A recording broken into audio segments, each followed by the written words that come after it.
what are you doing as a neurologist to protect your own brain health? What would you tell somebody to do and that you do in your own life?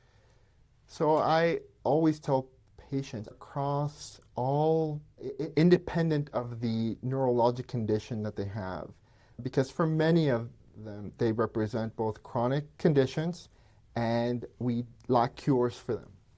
But we've identified through a lot of longitudinal studies in different patient populations, number of things that I like to term the three pillars of brain health. These behaviors, if when instituted, we know that they reduce the risk of developing dementia, that folks who participate in these activities, their trajectory is materially different.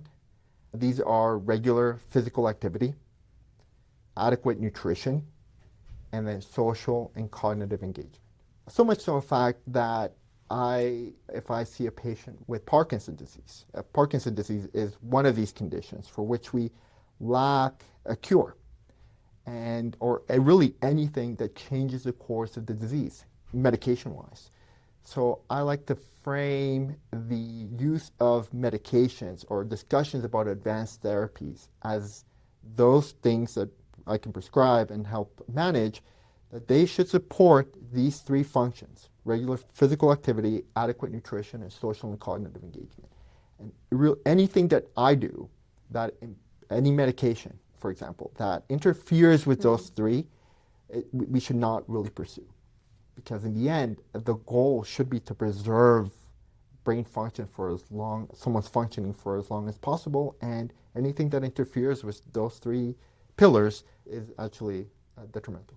So for physical activity, like, what should that look like? Do I need to be working out every day, or what do you recommend? So I think my recommendation is sort of keep safety as make sure that any type of physical activity you engage in, that it's safe, because that can look differently depending on what your level of functioning is, what other medical comorbidities that you have. A fall or an injury could set one back more than the benefit you get from that one workout that caused you to be incapacitated for many days.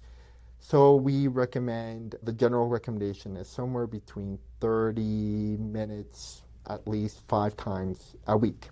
And then that's light, moderate aerobic activity, but we also recommend, whenever possible, to incorporate resistance training.